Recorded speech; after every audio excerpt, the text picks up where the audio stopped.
ಗೌರವಾನ್ವಿತ ತೀರ್ಪುಗಾರೆ ಮತ್ತೆಲ್ಲ ಸ್ನೇಹಿತರೆ ಎಲ್ಲರಿಗೂ ನಮಸ್ಕಾರ. ನನ್ನ ಹೆಸರು ಸಾನ್ವಿ ಕೇಲ್. ನಾನು ನಿಮ್ಮ ಮುಂದೆ ನನ್ನ ಆದರ್ಶ ವ್ಯಕ್ತಿ ಎಂಬ ವಿಷಯದ ಬಗ್ಗೆ ಒಂದೆರಡು ಮಾತುಗಳು ಹೇಳಬಯಸುತ್ತೇನೆ.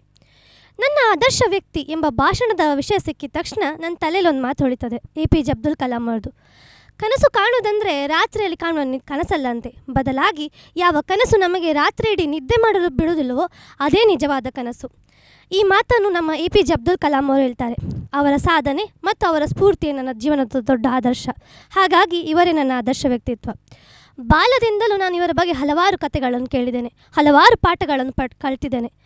ಎಲ್ಲ ಪಾಠಗಳಲ್ಲೂ ಇವರ ಅಧ್ಯಯನವನ್ನು ಮಾಡಿದಾಗ ಒಂದು ವಿಷಯ ಸಿಗ್ತದೆ, ಇವರ ವಿನಮ್ರಶೀಲ ಸ್ವಭಾವ ಮತ್ತು ಇವರ ಗುರಿಯತ್ತ ಇದ್ದಂಥ ಬದ್ಧತೆ. ಇದೆಲ್ಲ ನೋಡ್ತಿದ್ರೆ ನನಗೆ ಇವರು ದೊಡ್ಡ ಆದರ್ಶ ವ್ಯಕ್ತಿತ್ವ ಅಂತ ಅನಿಸ್ತದೆ.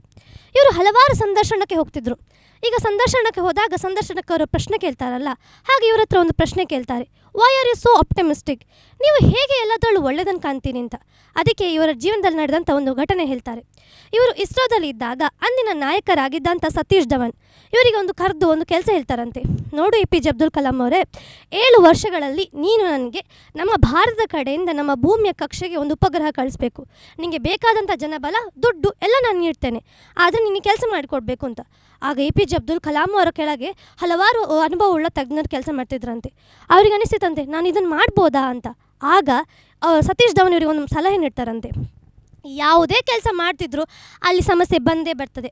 ನಾವು ಆ ಸಮಸ್ಯೆಗಳನ್ನು ಕ್ಯಾಪ್ಟನ್ ಆಗಲು ಬಿಡಬಾರ್ದು ನಮ್ಮ ಜೀವನದಲ್ಲಿ, ಬದಲಾಗಿ ನಾವೇ ಆ ಸಮಸ್ಯೆಗಳ ಕ್ಯಾಪ್ಟನ್ ಆಗಿ ಆ ಸಮಸ್ಯೆಯನ್ನು ಎದುರಿಸಿ ನಾವು ಯಶಸ್ಸನ್ನು ಪಡೀಬೇಕಂತೆ. ವಿದ್ಯಾರ್ಥಿಯಾಗಿ ನನಗೆ ಈ ಕತೆ ನನಗೆ ಒಂದು ಒಳ್ಳೆಯ ಪಾಠ ಕಲಿಸ್ತದೆ. ನಾವು ವಿದ್ಯಾರ್ಥಿಗಳಾಗಿ ಕೆಲವೊಂದು ಪರೀಕ್ಷೆಯಲ್ಲಿ ಕಮ್ಮಿ ಅಂಕ ಬರ್ತದೆ, ಅಥವಾ ಕೆಲವೊಂದು ಸಲ ನಮಗೆ ಒಳ್ಳೆ ಅಂಕ ಬರೋದಿಲ್ಲ. ಅದೆಲ್ಲ ನಮ್ಮ ಜೀವನದಲ್ಲಿ ಕ್ಯಾಪ್ಟನ್ ಆಗಿ ನಾವು ಅದನ್ನು ಹೆದರಿಕೊಂಡು ನಾವೇನು ಮಾಡದೆ ಕೂತ್ರೆ ಅದೇ ನಮ್ಮ ಜೀವನದ ಕ್ಯಾಪ್ಟನ್ ಆಗ್ತದೆ. ಬದಲಾಗಿ ನಾವು ಯಾವಾಗ ಆ ಸಮಸ್ಯೆಗಳನ್ನು ಎದುರಿಸಲು ಮುಂಬರ್ತೇವೋ ಆಗ ನಮಗೆ ಜೀವನದಲ್ಲಿ ಸಕ್ಸಸ್ ಸಿಗ್ತದೆ. ಈ ಪಾಠವನ್ನು ನನಗೆ APJ ಅಬ್ದುಲ್ ಕಲಾಂ ಅವರು ನೀಡಿದರು. ನಂತರ APJ ಅಬ್ದುಲ್ ಕಲಾಂ ಅವರು ವೇದಿಕೆಯ ಮೇಲೆ ನಿಂತು 2-3 ಗಂಟೆ ಭಾಷಣ ನೀಡುವಂಥ ವ್ಯಕ್ತಿತ್ವ ಆಗಿರಲಿಲ್ಲ. ಬದಲಾಗಿ ವೇದಿಕೆ ಮೇಲೆ ನಿಂತು ವಿದ್ಯಾರ್ಥಿಗಳ ಮನಸ್ಸನ್ನು ಶಿಲ್ಪಿಸ್ತಿದ್ದ ಶಿಲ್ಪಿಯಾಗಿದ್ದರು. ವೇದಿಕೆ ಮೇಲೆ ನಿಂತು ವಿದ್ಯಾರ್ಥಿಗಳಿಗೆ ಉನ್ನತವಾದ ವಿಷಯಗಳನ್ನು ಪುನರಾವರ್ತಿಸಲು ಹೇಳ್ತಿದ್ರು. ಅವರು ವೇದಿಕೆ ಮೇಲೆ ನಿಂತು ಹೀಗೆ ಮಾಡೋದ್ರಿಂದ ನಾವು ಯಾವುದಾದ್ರೂ ವಿಷಯವನ್ನು ಗಟ್ಟಿಯಾಗಿ ಪುನರಾವರ್ತಿಸೋದ್ರಿಂದ ಆ ವಿಷಯವು ನಮ್ಮ ಅಂತರಾತ್ಮದ ಧ್ವನಿಯಾಗಿ ನಮ್ಮ ಉಪಪ್ರಜ್ಞೆಯಲ್ಲಿ ಹೂತು ಹೋಗ್ತದಂತೆ. ಹಾಗಾಗಿ APJ ಅಬ್ದುಲ್ ಕಲಾಂ ಅವರು ವೇದಿಕೆ ಮೇಲೆ ನಿಂತು, ನಾನು ಹಾರಲೇ ಹುಟ್ಟಿದ್ದೇನೆ, ನಾನು ಇದನ್ನು ಮಾಡಬಲ್ಲೆ ಅಂತ ಸಕಾರಾತ್ಮಕ ವಿಷಯಗಳನ್ನು ಮಕ್ಕಳ ಬಾಯಲ್ಲೇ ಹೇಳಿಸಿದ್ರಂತೆ. ಇದನ್ನು ನನ್ನ ಜೀವನದಲ್ಲಿ ಅಳವಡಿಸ್ಕೊಂಡಿದ್ದೇನೆ. ನಾನು ಯಾವಾಗಾದರೂ ಓದೋ ಮುಂಚೆ ನಾನು ಇಷ್ಟು ಚಾಪ್ಟರ್ ಮುಗಿಸ್ತೇನೆ ಅಂತ ಹೇಳಿ ಮತ್ತೆ ನಾನು ಶುರು ಮಾಡ್ತೇನೆ. ಆಗ ನಾನು ಅಷ್ಟು ಚಾಪ್ಟರ್ ಅಥವಾ ಅಷ್ಟು ವಿಷಯಗಳನ್ನು ನಾನು ಮುಗಿಸ್ತೇನೆ. ಅವರು ನನ್ನಲ್ಲಿದ್ದ ಸೋಮಾರಿತನವನ್ನು ಬಡಿದೆಬ್ಬಿಸಿ ಸದಾ ಕ್ರಿಯಾಶೀಲರನ್ನೇ ಆಗುವಂತೆ ಮಾಡಿದರು. ಇಂಥ ವ್ಯಕ್ತಿತ್ವವನ್ನು ನನ್ನ ಜೀವನದಲ್ಲಿ ಯಾವಾಗಲೂ ಆದರ್ಶವಾಗಿರುವಂತೆ ಮಾಡಿದರು. ಇವರು ನನಗೆ ನೀಡಿದಂಥ ಮನಸ್ಸಿನ ದೃಢತೆ ನನ್ನ ಜೀವನದ ಹಾದಿಗೆ ದಾರಿದೀಪವಾಗಿದೆ. ಇವರೇ ನನ್ನ ಆದರ್ಶದ ವ್ಯಕ್ತಿತ್ವ. ಹಾಗಾಗಿ ನಾನು ಇವರ ಬಗ್ಗೆ ಹೇಳುತ್ತಾ ನನ್ನ ಮಾತನ್ನು ಕೊನೆಗೊಳಿಸ್ತೇನೆ. ಧನ್ಯವಾದಗಳು. ಎಸ್ ಸಾನ್ವಿ, ವಿಷಯ ಮರ್ತೋಗ್ತದೆ ಅಂತ ಬೇಗ ಫಿನಿಶ್ ಮಾಡಿದ್ದ? ಇಲ್ಲ, ಏನಿಲ್ಲ. ಓಕೆ, ಎಸ್, ಹಾಗಾದರೆ ತೀರ್ಪುಗಾರ ಹತ್ರ ಕೇಳುವ ಹೇಗಾಯಿತು ನಿಮ್ಮ ಮಾತು ಅಂತ. ಎಸ್ ಗ್ಲಾನಿಸ್ ಸರ್, ಸೊ ಸಾನ್ವಿ ಅವರ ಮಾತುಗಳು ಹೇಗಿತ್ತು ಸರ್? ಹಾಯ್ ಸಾನ್ವಿ. ಹಾಯ್. ನೀವು ಎಲ್ಲಿಂದ ಬರುತ್ತೀರಾ? ನಿಮ್ಮ ಊರು ಯಾವುದು? ಶಂಕರಪುರ, ಕುರ್ಕಲ್. ಓಕೆ, ಶಂಕರಪುರ. ಕೇಳಿದ್ದು ಯಾಕಂದರೆ ಡಾಕ್ಟರ್ APJ ಅಬ್ದುಲ್ ಕಲಾಂ ಮೂಲತಃ ಎಲ್ಲಿಯವರು? ಮದ್ರಾಸ್. ಓಕೆ. ಹಾಗಿರುವಾಗ ನಿಮ್ಮ ಭಾಷಣ ಚೆನ್ನಾಗಿತ್ತು.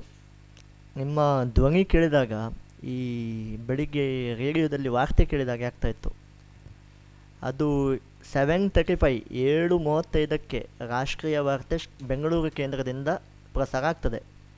7:45 ಅದು ಮುಗಿಯಲೇಬೇಕು. 1 ನಿಮಿಷ ಅದು ಹೆಚ್ಚಾಗೋದಿಲ್ಲ. ಅದು ಲಾಸ್ಟ್ಗೆ ನೀವು ನನ್ನ ಮಾತನ್ನು ಮುಗಿಸ್ತೇನೆ ಅಂತ ಹೇಳುವಾಗ ಇದೆಯಲ್ಲ, ಅದು ಎಲ್ಲವೂ ಮುಗ್ದಾಗಿ ಹೋಗಿತ್ತು ಆವಾಗ. ಅದು ಅದು ರೇಡಿಯೋದು ಅದು ಒಂದು ವಾಣಿ ಇರ್ತದಲ್ಲ, ಒಂದು ಟೋನ್ ಥೀಮ್ ಬ್ಯಾಕ್ಗ್ರೌಂಡ್ ಮ್ಯೂಸಿಕ್ ಥರ, ಅದು ಒಂದು ಬಾರಿಸಲಿಕ್ಕೆ ಮಾತ್ರ ಒಂದು ಬಾಕಿ ಇದ್ದದ್ದು.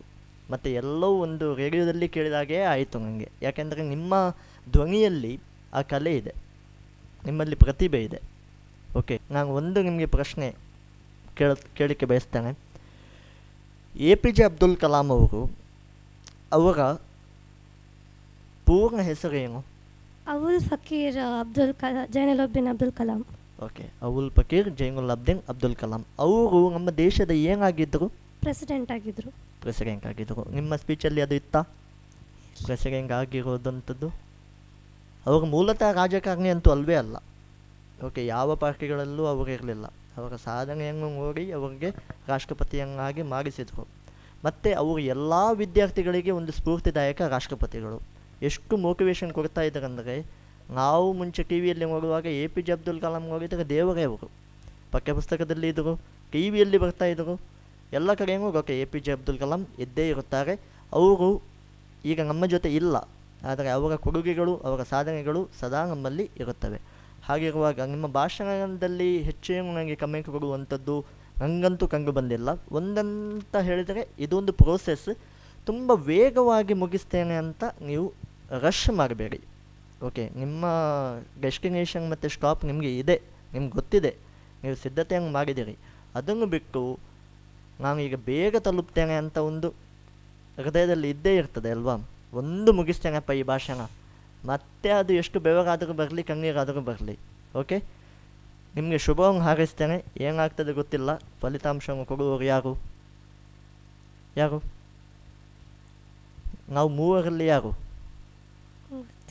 ಅದು ಗೊತ್ತಿಲ್ವಾ? ಮುಗೀತು ಆಮೇಲೆ. ಸರ್ ಅಂತ ಓಕೆ, ನೀವು ಅನ್ನಿಸ್ತಿದ್ದೀರಾ ಅಲ್ಲಿಂದ ಅಂತೆ ಸರ್ ಅಂತ. ಓಕೆ, ಅವ್ರಿಗೆ ಕೊಡ್ಬೋದು ಆಯಿತಾ. ನೀವೇ ಅದಕ್ಕೆ ಇನ್ನು ಕಾದು ಕುಡಿಬೇಕು. Okay, all the best. Yes thank you so much. Aarti madam, so Saanvi ಅವರು ಡಾಕ್ಟರ್ APJ ಅಬ್ದುಲ್ ಕಲಾಂ ಅವರ ಬಗ್ಗೆ ಮಾತನಾಡಿದರು. ಸೊ ಆ ಮಾತುಗಳು ಯಾವ ರೀತಿಯಲ್ಲಿತ್ತು ಅಂತ. ಹಲೋ ಸಾನ್ವಿ. Hello ma'am. ಉತ್ತಮವಾದಂತಹ ಪ್ರಯತ್ನ. ಡಾಕ್ಟರ್ APJ ಅಬ್ದುಲ್ ಕಲಾಂ ಅವರ ಬದುಕಿನ ಕುರಿತಾಗಿ ನೀನು ತಿಳಿದುಕೊಂಡಿರುವಂತಹ ವಿಚಾರಗಳಿರಬಹುದು, ಅಥವಾ ಅವ್ರ ಬಗ್ಗೆ ಓದಿರುವಂತಹ ವಿಚಾರಗಳಿರಬಹುದು, ಅದನ್ನು directly you connected to your life. ನೀನಲ್ಲಿ ಆ ಪಾಯಿಂಟ್ಸನ್ನು ಏನಲ್ಲಿ ಹೇಳ್ತಾ ಇದೆಯಾ ಅದನ್ನು ಡೈರೆಕ್ಟಾಗಿ ನೀನು ಕನೆಕ್ಟ್ ಮಾಡಿದ್ಯಾ. ನಾನು ಇದನ್ನು ಇಷ್ಟಪಡ್ತಾ ಇದ್ದೇನೆ, ನಾನು ಇದನ್ನು ಮಾಡ್ತೇನೆ ಅಂತ ಹೇಳುವಂತಹ ಆ ಮಾತುಗಳು ಭಾಷಣದಲ್ಲಿ ಒಂದೊಂದು ಪಾಯಿಂಟ್ ಆಗಿತ್ತು. ಅದು ಒಂದು ಖುಷಿಯ ವಿಚಾರ. ಜೊತೆಗೆ ಡಾಕ್ಟರ್ APJ ಅಬ್ದುಲ್ ಕಲಾಂ ಅಂತ ಹೇಳುವಾಗ ಯಾವ ರೀತಿಯಾಗಿ ಸಾಧನೆಯತ್ತ ನಾವು ಮುಖ ಮಾಡಬೇಕು ಅನ್ನುವುದಕ್ಕೆ ಸಾಕ್ಷಿ ಅವರು. ಖಂಡಿತವಾಗಿಯೂ ಅತ್ಯುತ್ತಮ ವ್ಯಕ್ತಿಯನ್ನು, ಆದರ್ಶ ವ್ಯಕ್ತಿಯನ್ನಾಗಿ ನೀನು ತೆಗೆದುಕೊಂಡಿರುವಂತಹುದು ತುಂಬ ಖುಷಿಯ ವಿಚಾರ. ಜೊತೆಗೆ ಈ ಸ್ಪೀಚ್ ಅಂತ ಹೇಳುವಾಗ ಮಾತನಾಡುವಂತಹ ಆ ವೇಗದ ಭರದಲ್ಲಿ ಪದಗಳನ್ನು ಸ್ಪಷ್ಟವಾಗಿ ಉಚ್ಚರಿಸಲಿಕ್ಕೆ ಸ್ವಲ್ಪ ಗಮನವನ್ನು ಕೊಡು. ನೀನು ಮಾತಾಡ್ತೀಯಾ, 3 ನಿಮಿಷ ಚೆನ್ನಾಗಿ ಮಾತಾಡಿದೀಯಾ, ಆ ಫ್ಲೂಯೆನ್ಸಿ ಇತ್ತು, ಆ ಕಾನ್ಫಿಡೆನ್ಸು ಇತ್ತು. ಬಟ್ ಎಲ್ಲೋ ನಾನು ಮುಗಿಸ್ಬೇಕು ಅಂತ ಹೇಳುವಂತಹ ಭರದಲ್ಲಿ ನೀನೇನು ಮಾಡ್ತಾ ಇದೀಯಾ, ಪದಗಳನ್ನು ಅಲ್ಲಲ್ಲೇ ನುಂಗಿ ಬಿಡ್ತಾ ಇದೀಯಾ, ಹೌದಲ್ವಾ? ಎಲ್ಲೋ ಒಂದು ಕಡೆಯಲ್ಲಿ ಮುಖದಲ್ಲಿ ಆ ಭಯ ಕೂಡ ಕಾಣ್ತಾ ಇದೆ. ಬಿಟ್ಟಾಕು, ನಾನು ಸ್ಟೇಜ್ ಮೇಲೆ ಬಂದ ಮೇಲೆ ನಾನೇ ಅನ್ನುವಷ್ಟರ ಮಟ್ಟಿಗೆ ಆ ಕಾನ್ಫಿಡೆನ್ಸನ್ನು ಬೆಳೆಸ್ಕೊ ಫಸ್ಟಿಗೆ. ಖಂಡಿತವಾಗಿಯೂ ನಿನ್ನ ಹತ್ರ ಅದು ಸಾಧ್ಯ ಇದೆ. ಧ್ವನಿ ಚೆನ್ನಾಗಿದೆ, ಆ ವಾಯ್ಸ್ ಮಾಡ್ಯುಲೇಷನ್ ಅಂತ ಹೇಳುವಂಥದ್ದು ಚೆನ್ನಾಗಿದೆ. ಆದರೆ ಒಂದೇ ಒಂದು ಮಾತನಾಡುವಂತಹ ಭರದಲ್ಲಿ ಪದಗಳನ್ನು ಅಲ್ಲಲ್ಲಿ ಕಟ್ ಮಾಡಬೇಡ, ಆಯಿತಾ? ಆವಾಗ ಅತ್ಯುತ್ತಮವಾದಂತಹ ಭಾಷಣ ಕಲೆ ನಿನ್ನ ಕಡೆಯಿಂದ ನಿನಗೆ ಅದು ಒಲಿತದೆ. ಖಂಡಿತವಾಗಿ ನಿನ್ನಿಂದ ಆ ಭಾಷಣ ಅತ್ಯುತ್ತಮ ಅಂಥೇಳಿ ಅನ್ನಿಸಿಕೊಳ್ಳುತ್ತದೆ ಕೂಡ. All the best Saanvi. Thank you ma'am. Yes thank you so much. Yes, ಈಗ ನಾವು ಮಹಾಗುರುಗಳಾಗಿರುವಂಥ ಆಲ್ವಿನ್ ದಂತಿ ಸರ್ ಹತ್ರ ಕೇಳಬೇಕು. ಎಸ್ ಆಲ್ವಿನ್ ದಂತಿ ಸರ್, ಸಾನ್ವಿ ಅವರ ಮಾತುಗಳು ಯಾವ ರೀತಿಯಲ್ಲಿತ್ತು ಸರ್? ಸಾನ್ವಿ, ಹಾಂ ಸರ್. ಸೊ ಅಬ್ದುಲ್ ಕಲಾಮರಿಗೆ ಆದರ್ಶರಾದವರು ಶಿವಸುಬ್ರಹ್ಮಣ್ಯ ಅಯ್ಯರ್ ಅಂತೇಳಿ ಅವರ ಮಾಸ್ಟ್ರು, ಅವರ ಸರ್. ಅವರು ಸಮುದ್ರ ಬದಿಗೆ ಹೋಗಿ ಹಕ್ಕಿಗಳು ಹೇಗೆ ಹಾರುತ್ತವೆ ಅಂತ ತೋರಿಸ್ತಾರೆ. ಆಗ ವಿಮಾನ ಒಂದು ಹೋಗ್ತದೆ, ವಿಮಾನ ಹೇಗೆ ಹೋಗ್ತದೆ ಅಂತೇಳಿ ಅಬ್ದುಲ್ ಕಲಾಂ ಕೇಳ್ತಾರೆ ವಿದ್ಯಾರ್ಥಿಯಾಗಿ. ಆವಾಗ ಸರ್ಗೆ ಅದರ ಬಗ್ಗೆ ಏನು ಗೊತ್ತಿಲ್ಲ. ಆದರೆ ಅವರು ಹೇಳಿದೊಂದು ಮಾತು, ನನಗೆ ಗೊತ್ತಿಲ್ಲಪ್ಪ, ಮುಂದೊಂದು ದಿನ ನೀನು ವಿಮಾನದಲ್ಲಿ ಹತ್ತಿ ವಿಮಾನವನ್ನು ಬಿಡುವಂಥ ಚಾಲಕನಾಗು, ಪೈಲಟ್ ಆಗು, ಅದನ್ನು ನಾನು ಕನಸು ಕಾಣ್ತೇನೆ ಅಂತೇಳಿ ಅವರು ಹೇಳಿದರು ಬಾಯಿ ಮಾತಿಗೆ. ಈ ಪುಟ್ಟ ಬಾಲಕ ಅದನ್ನೇ ಯೋಚನೆ ಮಾಡಿಕೊಂಡು ದಿನ ಪ್ರತಿನಿತ್ಯ ಅದರ ಬಗ್ಗೆ ಮನನ ಮಾಡುತ್ತಾ ಒಂದು ದಿವಸ ಅವರು ಏರೋಪ್ಲೇನ್ ಬಿಡುವಷ್ಟು ಆಗ್ತಾರೆ. ಆದರೆ ಅವರು ಸಿಲೆಕ್ಟ್ ಆಗೋದಿಲ್ಲ. He was rejected as A pilot. ಆ ರಿಜೆಕ್ಟ್ ಮಾಡಿದವರಿಗೆ ಒಂದು ಉತ್ತರ ಕೊಡ್ತಾರೆ. ರಾಷ್ಟ್ರಪತಿ ಅಂದರೆ ಯಾರು? 3 ಸೈನ್ಯಗಳ ಹೆಡ್ ಅಥವಾ ಅಧ್ಯಕ್ಷ, 3 ಸೈನ್ಯಗಳ ಕಮಾಂಡರ್, ಸೇನಾ ನಾಯಕ. ಸೊ ಅವ್ರು ಹೇಳ್ತಾರೆ, ನೀವು ನನ್ನನ್ನು ರಿಜೆಕ್ಟ್ ಮಾಡಿದಿರಿ, ನಾನು ಈಗ 3 ಆರ್ಮಿ, ನೇವಿ, ಏರ್ಫೋರ್ಸ್ 3ಕ್ಕೂ ಕೂಡ ಹೆಡ್ ಆಗಿದ್ದೇನೆ ಅಂಥೇಳಿ. ಸೊ ಅವರು ನಿಜವಾಗಿ ಆದರ್ಶ. ಸೊ ಅವರ ಹೆಸರಿನಿಂದ ಕಮ್ಯುನಿಟಿ ಅದೆಲ್ಲ ಬರುತ್ತೆ, ಅದೆಲ್ಲ ಬದಿಕೊಟ್ಟು ಸಾಧನೆ ಮಾಡಿದಂಥ ವ್ಯಕ್ತಿಗಳನ್ನು ತಮ್ಮ ಆದರ್ಶ ಅಂತ ಇಟ್ಕೊಂಡಿದೆಯಲ್ಲ, ಅದಕ್ಕೆ hats off to you select ಮಾಡೋದಕ್ಕೆ. ಮತ್ತು ಸರ್ ಹೇಳಿದರು, ದಿನ ಆಕಾಶವಾಣಿ, ಕರೋನಾದಲ್ಲಿ ಅಲ್ಲ, ಯಾವಾಗಲೂ ನೀನು ಆಕಾಶವಾಣಿ ಕೇಳು, ಸಾಕಷ್ಟು ಕಾರ್ಯಕ್ರಮಗಳಲ್ಲಿ ಬರುತ್ತೆ. ಆಕಾಶವಾಣಿಯಲ್ಲಿ ಅವರು ಹೇಳಿದ್ರು, ಇಷ್ಟಕ್ಕೆ ನಿಲ್ಲಿಸಬೇಕು, 7:45ಗೆ ಅದು ನಿಲ್ಲಿಸಬೇಕು. ಆಮೇಲೆ ಅದರ ಕಾಲರ್ ಟ್ಯೂನ್ ಬರುತ್ತೆ ಮತ್ತು ಇನ್ನೊಂದು ನ್ಯೂಸ್ ಬರುತ್ತೆ ಅದರೊಳಗೆ ಆಗಬೇಕದು. ಸೊ ನಿನ್ನಲ್ಲಿ ಸಾಕಷ್ಟು ವಿಷಯಗಳಿತ್ತು, 3 ನಿಮಿಷ ಆಗಬೇಕಂದ್ರೆ ತುರುಕಿಸಿದಿ. ಓಕೆ, ಹಾಗೆ ಮಾಡ್ಲಿಕ್ಕೆ ಹೋಗಬೇಡ. 3 ನಿಮಿಷಕ್ಕೆ ಅಥವಾ 2.5 ನಿಮಿಷಕ್ಕೆ ಒಂದು ಸೆಂಟೆನ್ಸ್ ಹೇಳಿ ಮುಗಿಸ್ಬೋದು. ಅದನ್ನು ಏನು ಕಟ್ಟಿಕೊಂಡು ಬಂದಿದ್ದಾನೆ ಅದನ್ನು ಹೇಳಬೇಕಾಗಿಲ್ಲ. How you present, that is important. Content is not important, how you present is important, how you impress the people is important. So ಪ್ರೇಕ್ಷಕರು ಈ ಪ್ರಸಾರವನ್ನು ನೋಡ್ತಾರೆ. ಸಾಕಷ್ಟು ವಿದ್ಯಾರ್ಥಿಗಳು, ಸಾಕಷ್ಟು ಪೇರೆಂಟ್ಸ್ಗಳು ನಿಮ್ಮ ಭಾಷೆ ನೋಡಿ ವಿಷಯ ತಯಾರು ಮಾಡ್ತಿದ್ದಾರೆ, ಗೊತ್ತುಂಟಾ? ಅದಕ್ಕೆಲ್ಲ ನೀವು ಕಾಂಟ್ರಿಬ್ಯೂಷನ್ ಮಾಡ್ತಾ ಇದ್ದೀರಿ. So hats off to you, good luck. Thank you sir. Yes thank you so much. Saanvi, ಏನು ಅನ್ನಿಸ್ತಾ ಇದೆ, ಈಗ ಸೆಲೆಕ್ಟ್ ಆಗ್ತೀರಿ ಅಥವಾ ವೇಟಿಂಗ್ ಲಿಸ್ಟ್? ಗೊತ್ತಿಲ್ಲ. ಎಸ್, ಯಾರ ಹತ್ರ ಕೇಳುವ? ಅಲ್ಲಿಂದ ಸರ್. ಓಕೆ, ಅಲ್ವಿಂದಂತಿ ಸರ್, ಸಾನ್ವಿ ಅವರು ಮುಂದಿನ ಸುತ್ತಿಗೆ ಸೆಲೆಕ್ಟ್ ಆಗ್ತಾರಾ ಅಥವಾ ವೇಟಿಂಗ್ ಲಿಸ್ಟ್ನಲ್ಲಿ ಇರ್ತಾರಾ, ಹೇಗೆ ಸರ್? ಏನು ಅನಿಸ್ತದೆ ನಿಮಗೆ? ನಿಮ್ಮ ಮೇಲೆ ನಿಮಗೆ ಕಾನ್ಫಿಡೆನ್ಸ್ ಇದೆಯಾ? ನನ್ನ ಮೇಲೆ ಕಾನ್ಫಿಡೆನ್ಸ್ ಇದೆ. ಸಿಲೆಕ್ಟ್ ಆಗ್ಬೋದಾ? ಅದು ಗೊತ್ತಿಲ್ಲ. ಮತ್ತೇನು ಗೊತ್ತಿದೆ? ಚಂದ ಹೇಳಿದಾನೆ ಅಂತ ಗೊತ್ತು. ಚಂದ ಹೇಳಿದೆ ಅಂತ ಗೊತ್ತುಂಟು. ಸೊ ನಿಮ್ಮನ್ನು ನಾವು ಮುಂದಿನ ಹಂತಕ್ಕೆ ಸಿಲೆಕ್ಟನ್ನು ಮಾಡಿದ್ದೇವೆ. You are selected. Thank you sir. Yes, congratulation Saanvi. So ಖುಷಿಯನ್ನು ಜಾಸ್ತಿ ಎಕ್ಸ್ಪ್ರೆಸ್ ಮಾಡಬೇಕು, ಆಯ್ತು? Okay, S. ಸೊ ಸಾನ್ವಿ ಅವರು ಇರೋದೇ ಸ್ವಲ್ಪ ಸಾಫ್ಟ್ ಆಗಿ ಅಂತ ಅನಿಸ್ತದೆ, ಇಲ್ವಾ? ಮನೇಲಿ ಜೋರಿದ್ದೀರಾ? ಹಾಂ, ಇಲ್ಲಿ ಮಾತ್ರ ಸ್ವಲ್ಪ ಜನ ಇದ್ದಾರೆ. ಹಾಂ, ತುಂಬ ಜನ ಇದ್ದಾರೆ ಅಂತವಾ? ಇಲ್ಲಿ ಮನೆಯಲ್ಲಿ ಹುಲಿ. Okay, yes Saanvi, once again congratulation. So ಮುಂದಿನ ಸುತ್ತಿಗೆ ಸೆಲೆಕ್ಟ್ ಆಗಿದ್ದೀರಿ. ಮುಂದಿನ ಸುತ್ತಿಗೆ ಇನ್ನಷ್ಟು ಜಾಸ್ತಿ ಪ್ರಿಪ್ರೇಷನ್ ಬೇಕು.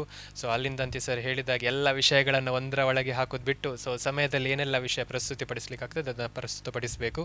Once again congratulation, all the best ಮುಂದಿನ ಸುತ್ತಿಗೆ. Thank you.